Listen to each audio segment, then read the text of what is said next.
दोस्तों स्वागत है आप सभी का आपके अपने यूट्यूब चैनल इंग्लिश शानियत पर, जहां पर आज हम डिस्कस करने वाले हैं विलियम शेक्सपियर के बायोग्राफिकल डिटेल्स, उनके वर्क्स और उनके कुछ इंपॉर्टेंट पॉइंट्स जो कि आपके इंग्लिश लिटरेचर के किसी भी एग्ज़ाम, चाहे वो इंस्टीट्यूशनल एग्ज़ाम हो, चाहे वो कम्पिटिटिव एग्ज़ाम हो, लाइक टीजीटी हो, पीजीटी हो या फिर एनवीएस हो, केवी हो, DSSS हो, कोई भी कम्पिटिटिव एग्ज़ाम हो इंग्लिश लिटरेचर का, तो उसके लिए बहुत ज़्यादा इंपॉर्टेंट होने वाला है। वीडियो के लास्ट तक बने रहें। अगर वीडियो अच्छी लगे आपको तो वीडियो को लाइक करके चैनल को जरूर सब्सक्राइब कर दें, जिससे आगे आने वाली कोई भी वीडियो आप मिस ना करें। तो चलिए बिना किसी देरी के शुरू करते हैं आज का अपना topic, William Shakespeare. William Shakespeare was the son of John Shakespeare. William Shakespeare John Shakespeare के बेटे थे। और जॉन शेक्सपियर कौन थे? An elder man and a successful glove maker या फिर ग्लवर।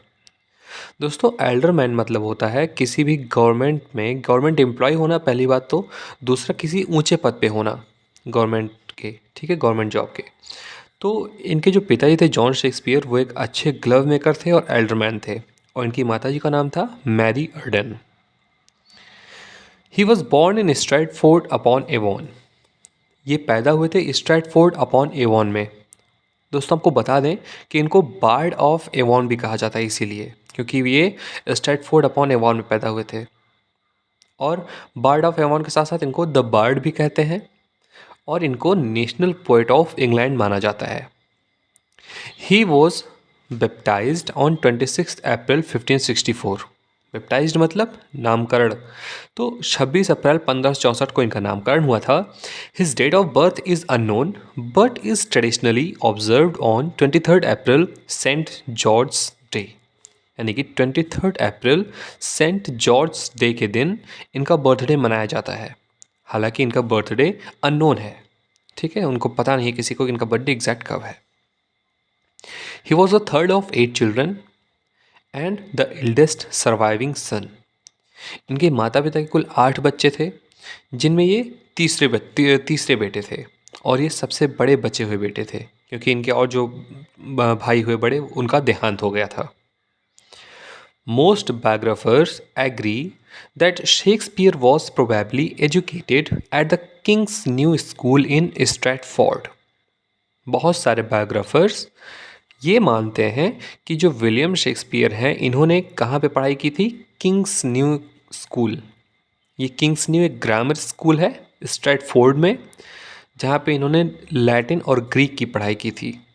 आपको, अगर आपने अच्छे से पढ़ा होगा या फिर हो सकता है आप आगे पढ़ें विलियम शेक्सपियर के बारे में, तो विलियम शेक्सपियर का जो फर्स्ट फोलियो पब्लिश हुआ था, मैं आगे आपको बताऊंगा कब पब्लिश हुआ था, उसमें बेन जॉनसन ने ये भी लिखा है उसके प्रीफेस में, क्योंकि उसका प्रीफेस बेन जॉनसन ने लिखा है, तो उसमें उन्होंने लिखा है कि he knew small Latin and less Greek. तो इन्होंने लैटिन और ग्रीक की पढ़ाई कहाँ की थी? Kings new grammar school Stratford में जो की था, ठीक है। At the age of 18, Shakespeare married 26-year-old Anne Hathaway. ये 18 साल के थे और इन्होंने शादी किससे की थी? 26 साल की एक एन हैथवे थी लेडी, उनसे की थी। And 6 months after the marriage Anne gave birth to a daughter Susanna. तो इनके शादी के 6 महीने बाद ही, क्योंकि उनका रिलेशनशिप पहले से चल रहा होगा, इसलिए इनके शादी के सिर्फ 6 महीने बाद ही एन हैथवे ने एक डॉटर को जन्म दिया, एक बेटी को जन्म दिया, जिसका नाम रखा इन लोगों ने सुजैना। फिर twins son Hamnet and daughter Judith followed almost 2 years later. और 2 साल, लगभग 2 साल के बाद इनको एक ट्विन हुए, जिसमें एक बेटा था इनका हैमनेट और एक इनकी बेटी थी ज्यूडिथ, उनका जन्म हुआ, ठीक है। Hamnet died of unknown causes at the age of 11 and was buried 11 August 1596। और 1596 में इनकी जो हैमनेट था, इनका जो सन था, उसका अननोन कॉजेज से, मतलब ये नहीं पता किस कारण से, लेकिन उसकी डेथ हो जाती है और 11 अगस्त 1596 को उसको दफना दिया जाता है। Scholars refer to the year between 1585 and 1592 as Shakespeare's lost years. यानी कि जो स्कॉलर्स हैं, विद्वान लोग हैं, वो ऐसा मानते हैं कि 1585 से 1592, यानी कि लगभग 7 साल शेक्सपियर का लॉस्ट ईयर्स थे। शेक्सपियर उस सालों में कैसे रहे, कहाँ रहे, क्या कर रहे थे, कुछ किसी को नहीं पता, क्योंकि 1592 के बाद 93 और 94 में इनकी कुछ पोएम्स पब्लिश हुई थी, है ना। जैसे कि रेप ऑफ ल्यूक्रीज 94 में पब्लिश हुई थी, उससे पहले फ्योनिक्स एंड टर्टल पब्लिश हुई थी। तो ये सारी चीज़ें इनकी 93 के बाद आने लगीं, और 1585 से 1592 तक ये कहाँ थे, कैसे थे, क्या थे, इनको किसी को कुछ नहीं पता, इसलिए इनका ये लॉस्ट ईयर्स माने जाते हैं। Shakespeare's plays were performed only by the Lord Chamberlain's men, a company owned by a group of players including Shakespeare, that soon became the leading playing company in London। यानी कि जो Shakespeare pledge लिखते थे वो सारे कहाँ पे perform किए जाते थे, लॉर्ड चैम्बरलेन्स men में। ये क्या था, ये एक कंपनी था जो कि बहुत सारे, जो कि जैसे ये प्ले लिखते थे तो इनके साथ कई सारे लोग भी थे जो एक्ट करते थे, उस प्लेयर थे उस प्ले के, ठीक है ना। तो उनके साथ साथ शेक्सपियर को भी लेकर के ये सभी लोग मिल करके इन्होंने एक ड्रामा कंपनी खोला था जिसका नाम रखा था इन्होंने लॉर्ड चैम्बरलेन्स men, और वो उस समय का लीडिंग ड्रामा कंपनी था लंदन का, ठीक है ना। याद रखेंगे, शेक्सपियर और इनके साथ कई लोग मिल करके, इनके कलीग्स, इन लोगों ने मिल करके 1594 में, याद रखिएगा ये चीज़ कि 1594 से इनके प्लेस लॉर्ड चैम्बरलेन्स men में परफॉर्म किए जाते थे, ठीक है ना। उसके बाद क्या होता है कि after the death of Queen Elizabeth in 1603, यानी कि 1603, 1603 में क्वीन एलिजाबेथ के डेथ के बाद the company was awarded a royal patent by the king new James first and changed its name to the King's Men. यानी कि 1603 में queen Elizabeth का डेथ हो जाता है और फिर किंग जेम्स फर्स्ट को गद्दी पर बैठाया जाता है 1604 में, और 1604 में ही जो इनकी ड्रामा कंपनी थी जिसका नाम था लॉर्ड चैम्बरलेन्स men, उसका नाम बदल के क्या कर दिया जाता है, किंग्स मैन। आप ये बात जरूर याद रखेंगे, ये बहुत ज़्यादा क्वेश्चन में पूछे जाते हैं आपसे ऑप्शनल क्वेश्चंस में। Sorry. In 1599 a partnership of members of the company built their own theatre on the south bank of the river Thames, which they named the Globe।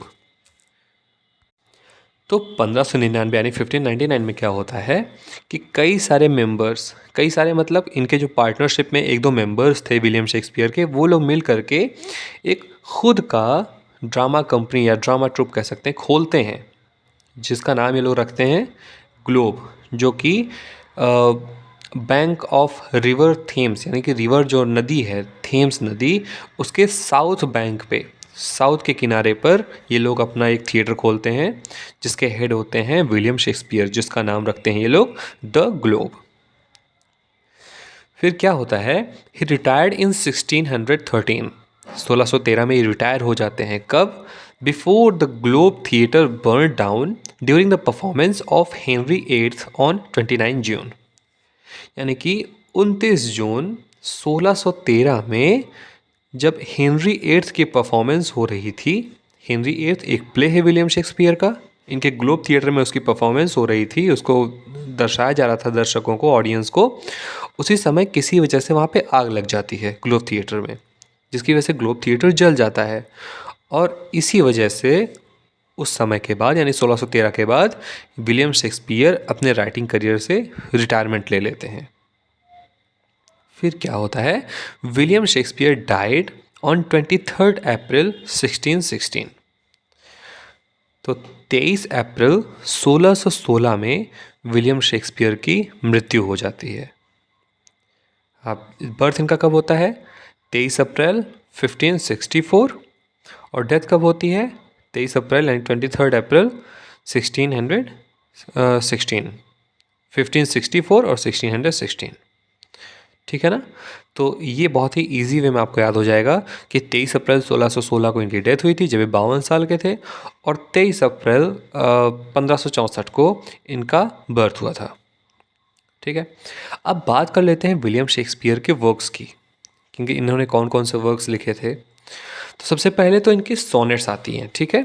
तो he has written total 154 sonnets, इन्होंने कुल 154 sonnets लिखी थी, जिसमें से 1 to 126 1 से लेकर के 126 सोनेट जो थी is dedicated to fair youth. ये किसी फेयर यूथ को डेडिकेट किया गया था। And 127 to 154 is dedicated to dark lady. और 127 से लेकर के 154 सोनेट्स ये किसी डार्क लेडी को डेडिकेट किए थे।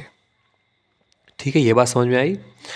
ही हैज़ रिटन टोटल 154 सोनेट्स, और ये तो मैंने आपको बताया डार्क लेडी तक। फिर his sonnets were published by Thomas Thorpe in 1609 in the form of quarto.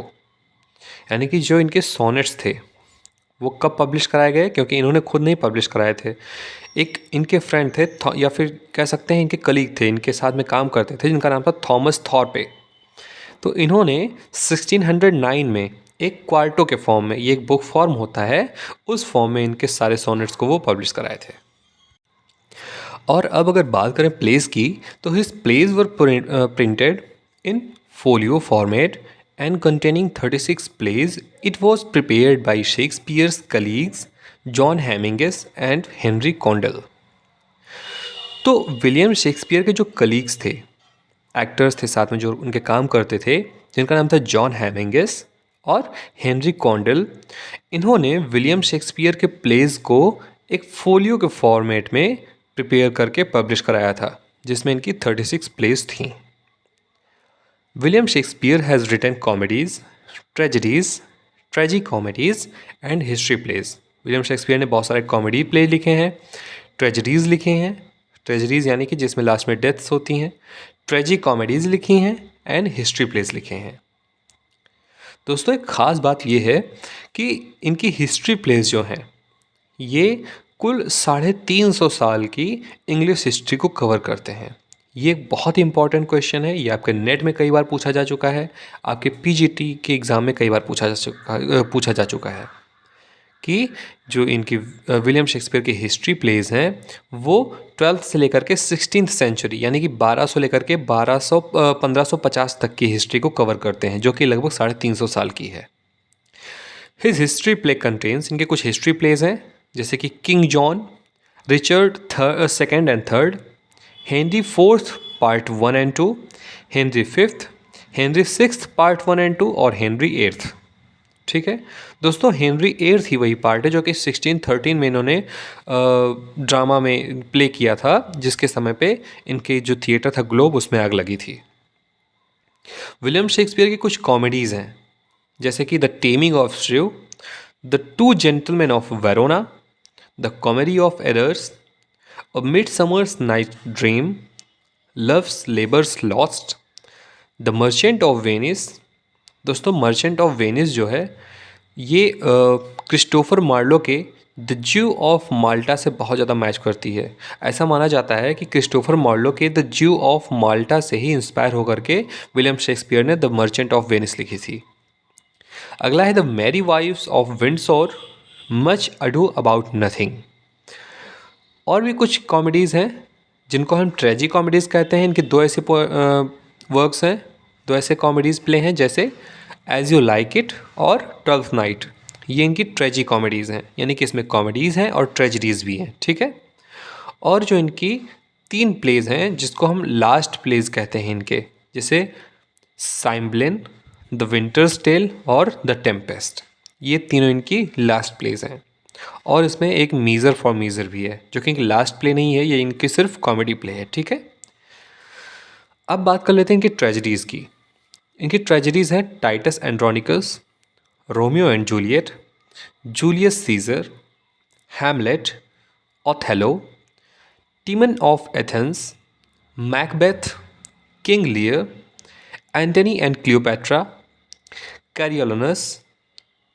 तो जो इनकी 4 मोस्ट फेमस ट्रेजेडीज़ कही जाती हैं वो कौन कौन से हैं, जिसपे आपके सामने स्टार लगा हुआ है, जैसे हैमलेट, ओथेलो, मैकबेथ और किंग लियर।